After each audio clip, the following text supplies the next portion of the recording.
So today I thought I would do something a little bit interesting, as there's a question that I've seen quite a bit on my Classic Era videos recently, and that is for new people coming back to Classic Era now that it's popping off, is that are you going to play on the PvP servers or the PvE server where the hardcore players are currently playing? Basically, which server should I choose?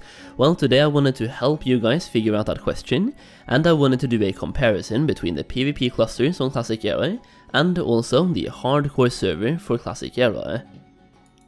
Now, quick disclaimer, I am personally only playing on Europe, so the European region, so I'll be doing 2 scans, one for the PvP cluster and one for Hydraction of Waterlords, aka the current hardcore server for Europe, but I have heard that the numbers are somewhat similar on North America as well. But if someone wants to do some census scans for North America and let me know what it looks like over there, please let me know in the comments down below. So for this video, what I've done this weekend, on Friday evening, I have done 1 scan for Firemo, the PvP realm, which is basically the PvP cluster, and I've also done 1 scan on Hydraction of Waterlords, aka the hardcore server. That way we can take a look at both of these scans.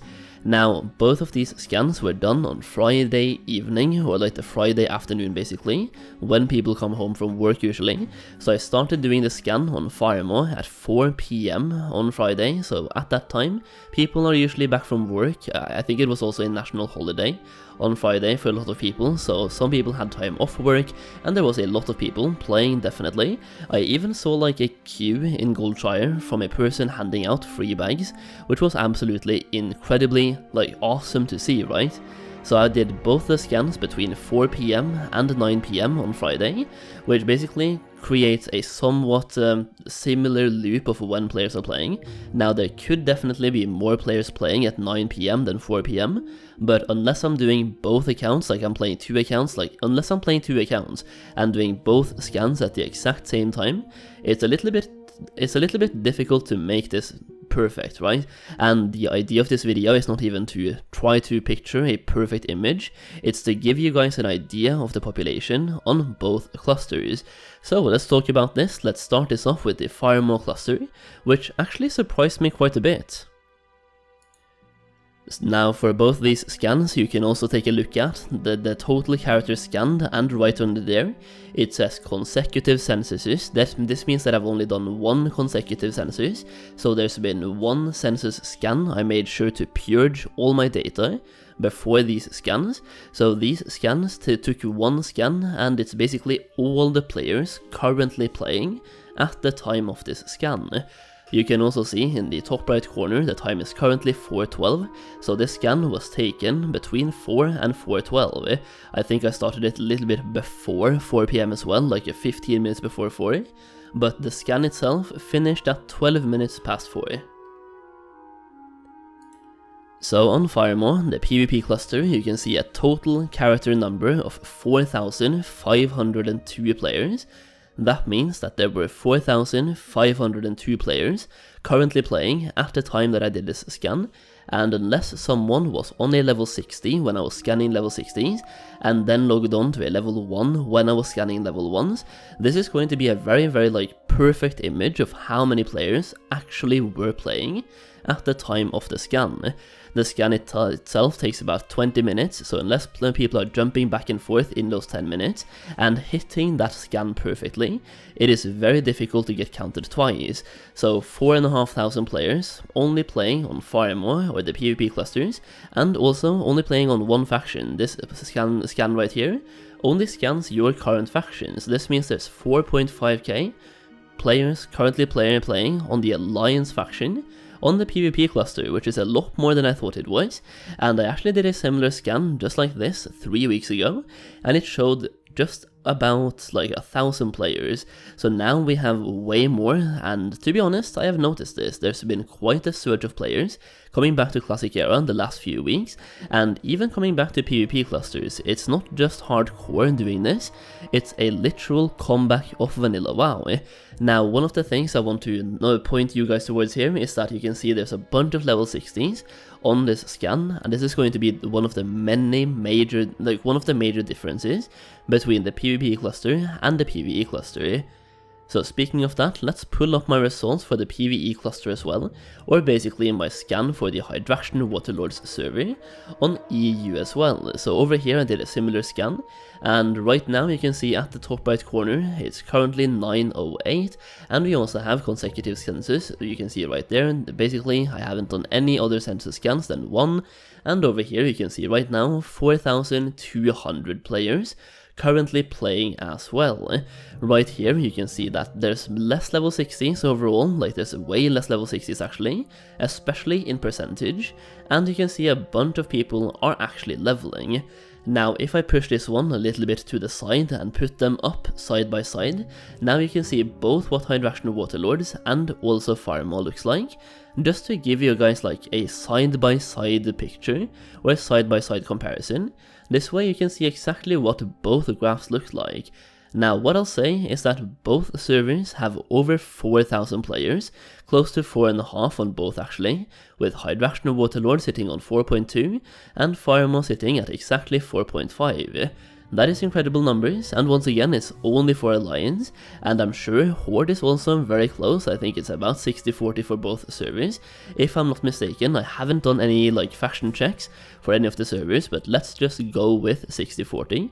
In that case, there's almost like just about 7,000 players playing on both these servers on Classic era. If we go back to when they came out, there was literally about 50 players playing them in total, so definitely the player numbers have been going up by a huge margin. Now let me try to answer the question of where you should play on these two, like between these two servers, where you should play if you are planning to come back to Classic era right now. And it's actually like from my point of view, this is very simple. If you care about max level content, you can see right now on these two scans that one of the servers has a much higher percentage of level 60s currently playing, and that is obviously the PvP cluster. And that is also because Hydraction Waterlords is a hardcore server. Getting to level 60 is going to be a lot more difficult, and also people won't have those cloned characters at level 60 either.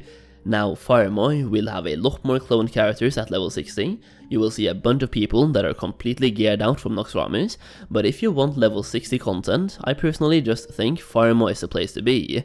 Just because there's so many more level 60s, forming a group will be a lot easier and take less time. You can even find pugs there all the time, so simply finding raids will be so much easier over there. Also, finding high level dungeons will once again be way easier as well. If you care about level 60 content or endgame content, I personally think that might just be the place to be. Now let's talk about leveling, because even this one is a little bit split, even though you can see Hydraction Waterlords has a bunch more players in pretty much every single level bracket, especially up until level 40, they have a bunch more players. So in the lower levels, like if you care about seeing players in the open world, Hydraction Waterlords might be more your server. It will show you that the world around you is super active. There's a bunch of competition for quest mobs, so that might be annoying if you don't want to compete for quest mobs and quest objectives. It might not be the server for you, but if you want like something similar to an actual fresh experience, Hydraction Waterlords is giving you exactly that, because there's a bunch of people between level 1 and level 15 and everyone is competing for the same quest in the same zones, and you see a lot of people around you constantly. Now, that being said, if you want to level, and you want to level with other people, Farmo might actually be more your playstyle. The thing about Hydraction Waterlords is that a lot of people are doing the hardcore challenge. I would say, based on my perception right now from playing there myself, 97%, probably more like close to 99% of the actual player base on Hydraction Waterlords are doing the hardcore challenge, which means that if you, for example, see me in the open world on Hydraction Waterlords and we both need the same quest mob, like one named mob for a quest, I can't group with you. There's rules against it in the hardcore rule set, so people can't just group up together for a quest mob, which means that every now and then, especially in the starting zone, you will, for example, let's just go to Westfall. If you go to Westfall, you will see a massive queue for the Defias Messenger. Now, if you did this on Firemore, you could be up to 5 people, killing him at the same time, everyone getting the loot for the quest. Now, on High Rational Waterlords, we have to do it 1 person at a time. So if you want to level up and you want to have more freedom to group up with whoever you want, whenever you want, and do some questing together with random people in the open world, once again, Firemore and the PvP cluster might be more your speed, but you also have to remember, this is the PvP cluster. You can get killed by anyone in World PvP 24/7, and because people have been copying characters over when we had the option in TBC Classic, or when the Classic Era servers came out, there's going to be a bunch of high level geared rogues on the enemy faction, just waiting to kill you in the open world. Either way though, hopefully this video right here cleared things up for you a little bit, and if nothing else, I hope it showed you the actual population this weekend. I think it's actually quite fantastic seeing over 4,000 players online on the Alliance faction on both clusters. Definitely the PvP cluster definitely shocked me quite a bit, but it's really incredible seeing Vanilla WoW being this alive. Either way, I do hope you enjoyed this video, a bit of an unscripted one, but I wanted to show off the numbers. Hopefully you enjoyed the video. If you did, please consider dropping a like down below. It really does help me out massively, and I really honestly appreciate it. As always, thank you so much for watching, and I'll see you again very soon.